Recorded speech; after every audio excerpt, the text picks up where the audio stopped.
अगर तुम सोचते हो कि अगले के अगले साल यानी 2026 में तुम पहले तो एवेंजर्स डूम्सडे में डॉक्टर डूम का तमाशा देखोगे और फिर उसके अगले साल सीक्रेट वॉर्स का मजा लेकर मस्त एकदम शांत होकर बैठ जाओगे, तो ऐसा नहीं है गाइस। फाइनली रिपोर्ट्स आ रही हैं कि सीक्रेट वॉर्स एक्चुअल में एक 2 पार्ट्स मूवी होने वाली है और अब तो इसके रन टाइम को लेकर भी अपडेट आ गई है। सबसे पहले तो तुम्हें एवेंजर्स सीक्रेट वॉर्स का रन टाइम ही बता देता हूँ। सुनने के बाद तुम्हें ऐसा लगेगा कि ये कोई मूवी है यार, ये तो पूरी सीरीज है। वेल, सीक्रेट वॉर्स का जो रिपोर्टेड रन टाइम सुनने में आ रहा है वो है मैसिव 5 आवर्स का, 5 घंटे की मूवी भाई। अब मार्वल की अब तक की लॉन्गेस्ट मूवी है एवेंजर्स एंड गेम, जिसका रन टाइम था 3 आवर्स 1 मिनट। और अगर सीक्रेट वॉर्स को लेकर ये जो रिपोर्ट है ये आगे जाकर सच साबित होती है तो एंड गेम तो भाई इसके आसपास भी नहीं आ पाएगी। बट सवाल ये है कि क्या 5 घंटे की मूवी लोग थिएटर में झेल पाएंगे? ऑब्वियसली नहीं।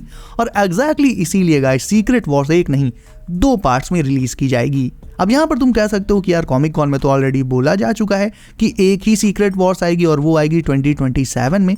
तो भाई बात तो देखो सही है, बट खुद सोचो एवेंजर्स कैंग डायनेस्टी भी तो इसी तरह से जोर शोर से अनाउंस करी गई थी ना, और बाद में जब मार्वल का मूड स्विंग हुआ तो उसने इसे कैंसिल करके आरडीजे की एंट्री करा दी और डूम्सडे और सीक्रेट वॉर्स अनाउंस कर दी। तो देखो इसमें तो कोई बड़ी बात नहीं होगी इफ मार्वल 2025 या फिर 2026 वाले कॉमिक कॉन में ये अनाउंस कर देता है कि सीक्रेट वॉर्स एक 2 पार्ट मूवी होगी। स्पेशली मेरे ख्याल से मार्वल यहाँ पर 2026 के कॉमिक कॉन में ये अनाउंसमेंट कर सकता है, बिकॉज 2026 ही वो साल है जब डूम्सडे आ रही होगी। ऐसे में मार्वल के इस अनाउंसमेंट के आते ही भाई एवेंजर्स डूम्सडे की हाइप और भी ज्यादा बढ़ जाएगी। तो देखा जाए तो मूवी के मार्केटिंग वाले एस्पेक्ट से भी भाई 2026 में ये अनाउंस करना बिल्कुल सेंस बनाता है। और पता मार्वल ने 2027 की स्लेट तक अपनी ऑलमोस्ट सारी मूवीज का शेड्यूल तो रिलीज कर दिया है, लेकिन खुद सोचो 2027 में सीक्रेट वॉर्स के बाद ईयर के एंड में यानी नवंबर में एक और अनअनाउंस्ड सीक्रेट मार्वल मूवी आ रही है। और ये कौन सी होने वाली है किसी को भी नहीं पता।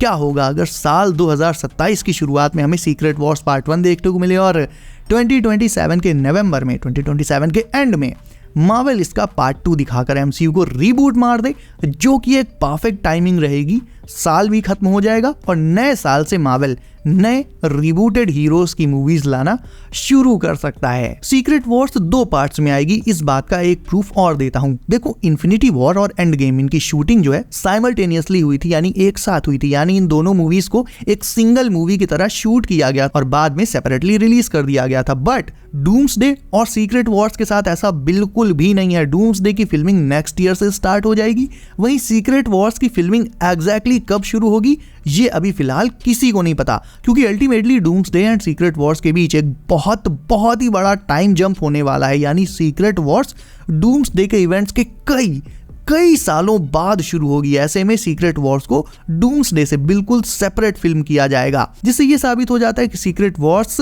अपने आप में मार्वल का अब तक का सबसे मैसिव प्रोजेक्ट है। और अगर आप कॉमिक के भी एस्पेक्ट से देखोगे तो आप खुद जानते हो कि कॉमिक में सीक्रेट वॉर्स का रन जो है इतना लंबा चला था, उसमें इतने सारे इवेंट्स हुए थे, उन सबको एक सिंगल मूवी में कवर कर पाना इम्पॉसिबल है भाई। अब जिस इनसाइडर की तरफ से ये अपडेट आई है उनका कहना है कि सीक्रेट वॉर्स एक 5 आवर्स लॉन्ग जायंट मूवी है with an year long break. अब इसका सीधा सा मतलब यही है कि सीक्रेट वॉर्स 2 पार्ट्स में आएगी और इसका जो ब्रेक है यानी इसका जो इंटरवल है वो 1 साल का होगा। तो सीक्रेट वॉर्स का फर्स्ट पार्ट आएगा 2027 में, वहीं सेकंड पार्ट शिफ्ट हो जाएगा फिर 2028 में। अब सेकंड अपडेट है डूम्सडे की, जिसे लेकर मैं ऑलरेडी ये कई बार बोल चुका हूं कि भाई मल्टीवर्स को डिस्ट्रॉय करना और बैटल वर्ल्ड बनाकर उस पर राज करना ये किसी भी शख्स के अकेले के बस की बात नहीं है। Even Thanos had his army and still he lost. ऐसे में मल्टीवर्स में अनगिनत हीरोज को मारकर उन्हें हराकर उन सब पर राज करने के लिए आरडीजे का डूम वो भी अकेला काफी नहीं होगा। वो डेफिनेटली अपनी सुपर विलेंस की एक टीम बनाएगा और उसे लेकर आएगा। बट सवाल ये था कि वो सुपर विलेंस होंगे कौन? अब क्रिस इवांस के रिटर्न के अनाउंसमेंट के बाद नई अपडेट ये है गाइस कि हमारे जो करंट एवेंजर्स हैं 616 वाले, वो एक पूरी इविल एवेंजर्स टीम को फेस करेंगे। यानी डूम की टीम में 1-2 नहीं बल्कि पूरा का पूरा इविल एवेंजर्स का लाइनअप होने वाला है, जिन्हें डूम कंट्रोल करता होगा और उन्हीं की मदद से वो हमारे मेन हीरोज को हराकर मल्टीवर्स को डिस्ट्रॉय कर पाएगा।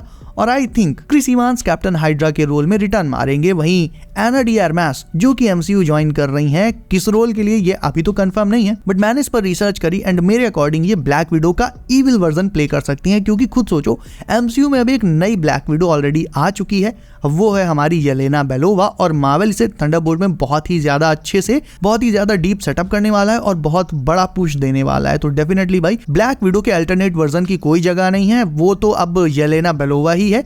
इविल ब्लैक विडो जरूर आ सकती है जिसे एना डी आर्मास प्ले कर सकती हैं। सो डूम्सडे में हमें येलेना वर्सेस एना डी आर्मास की विडो, सैम विल्सन का कैप्टन वर्सेस क्रिस इवांस का कैप्टन हाइड्रा, ब्रूस बैनर का हल्क वर्सेस डॉक्टर डूम का कोई इविल हल्क वेरिएंट, ऐसे मैचेस, ऐसे बैटल्स देखने को मिल सकते हैं जो कि डेफिनेटली बहुत बहुत ही एक्साइटिंग होने वाला है गाइस। बट अगेन एक सबसे बड़ा सवाल जो कि अभी भी अनआंसर्ड ही है, वो ये है कि आयरन मैन का क्या। आरडीजे तो चलो डूम बनकर इविल साइड से आ जाएंगे और डूम भी अपने आप में एक बहुत बड़ा इविल जीनियस ही है, उसे आप एक इविल टोनी स्टार्क भी कह सकते हो। बट हीरोज का टोनी स्टार्क वो कहां से आएगा, अपना टोनी तो चला गया।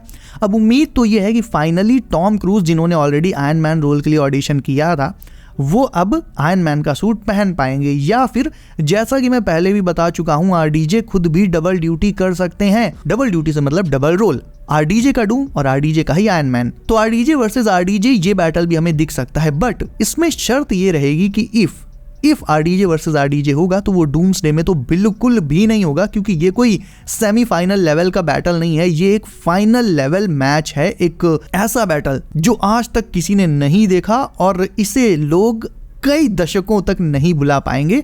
तो ऐसा सिर्फ और सिर्फ सीक्रेट वॉर्स में हो सकता है, जब एवेंजर्स पूरी तरह से हार चुके होंगे, तब उनके पास कोई चारा नहीं होगा, सिर्फ और सिर्फ एक रास्ता होगा अपने ओरिजिनल टोनी को वापस लाना। एंड गेम में भी एग्जैक्टली ऐसा ही हुआ था, सारे एवेंजर्स हार चुके थे, ब्रूस ने बहुत दिमाग लगाया लेकिन वो भी ठीक तरह से टाइम ट्रैवल को, टाइम डकैती को मास्टर नहीं कर पाया, और फिर एवेंजर्स किसके पास गए थे, टोनी के पास। तो डेफिनेटली यहां पर जब वो फिर से हार जाएंगे तो उन्हें चाहिए होगा एक ऐसा तेज दिमाग जो उनकी टेक्निकल प्रॉब्लम्स को सॉल्व कर सके और फिजिकली भी ऑन बैटल फील्ड भी उनकी मदद कर सके, और वो है सिर्फ और सिर्फ एक बंदा, टोनी। अब यहां पर मैं अपने 616 वाले टोनी की बात नहीं कर रहा हूं, मार्वल उसकी डेथ को एज इट इज रखेगा, क्योंकि वो एमसीयू का अब तक का सबसे बड़ा सैक्रिफाइस है, उसकी इंपॉर्टेंस को मार्वल कतई भी स्पॉइल नहीं कर सकता उसे वापस लाकर। बट किसी दूसरे यूनिवर्स के टोनी का रिटर्न तो हो सकता है ना, जिसे प्ले खुद आरडीजे ही करेंगे, और ये टोनी इवन अपने टोनी से भी बेटर हो सकता है ये सुपीरियर आयरन मैन हो, यानी ठीक वैसा ही सीन मार्वल यहाँ कर सकता है जैसा कि उसने